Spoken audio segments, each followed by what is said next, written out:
Η κυρία Λούλα, παρακαλώ. Χαίρετε. Γεια σας. Συγχαρητήρια για την εκπομπή σας. Ήθελα να κάνω μια ερώτηση του Παρακαλώ. κύριε Αγγελίδη. Εγώ έχει 16 χρόνια που πέθανε ο άντρας μου. Είναι κάτι το γελίο, κάτι το πρωτάκουστο που να ακούσετε. Που παίρνα τον άντρα μου στο δικαστήριο για 16 χρόνια νεκρός για 150 λίρες πρόστιμο. Ήσταν πριν 10 μέρες να φέραν ένταλμα σύλληψης του υποχαμένου, του νεκρού. Που τις 150 λίρες που ήταν, έκαναν ξέρω 2-3 ευρώ, πόσα είναι. Σε φέραν ένταλμα να τον πιάσουν. Εγώ του λέω, κύριε Αγγελίδη, είμαστε ευχαριστημένοι από την αστυνομία και αγαπούμε την αστυνομία. Αλλά πρέπει να προσέχετε και εσείς τι κάνετε και τις δίπληκες μας φέρνετε πίσω.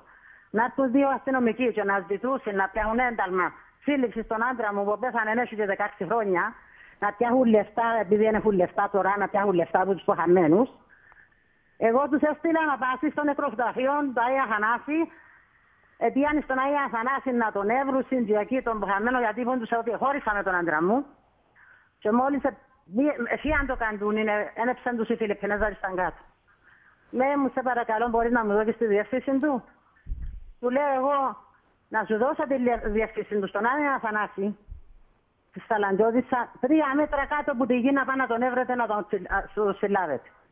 Είναι που τα πρωτάκουστα πράγματα τούν τα πράγματα, να παίρνουν τον νεκρό στο δικαστήριο και να τον φέρνουν πίσω και να τον ξαναδικάζουν και να γίνουν και όμως 150 λίρες, σαν καιρί. Μάλιστα.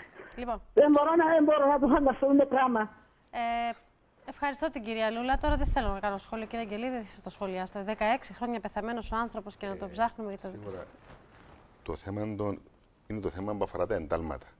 Όντως υπήρχαν, αυτό το οποίο έχει γίνει, σίγουρα δεν το επικροτούμε προς Θεού.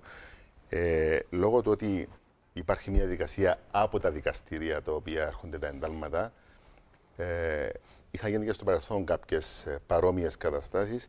Η απάντηση είναι ότι μέσα από το βελτίωση των μηχανογραφημένων συστημάτων που υπάρχουν στην αστυνομία, αλλά και γενικότερα του Γενικού Λογιστηρίου, αυτά θα εκλείψουν. Σίγουρα όμως τα μέλη μας που είχαν πάει εκεί θα έπρεπε να το κοιτάξουν και θα να ελέγξουν. Φυσικά δεν μπορούν σε όλες τις περιπτώσεις, αλλά όμως όταν υπάρχει τόσα χρόνια και να υπάρχει ένα ένταλμα, θα πρέπει να το ψάξουν και να μην υπάρχουν αυτές οι καταστάσεις, γιατί δημιουργούμε σίγουρα αρνητική εικόνα και το θέμα των ενταλμάτων είναι ένα μεγάλο κεφάλαιο το οποίο υπάρχει, το οποίο διαχρονικά, αλλά σίγουρα γίνεται προσπάθεια έτσι ώστε να γίνεται μια πιο προσεκτική έρευνα για να μην υπάρχουν αυτά τα θέματα που υπάρχουν.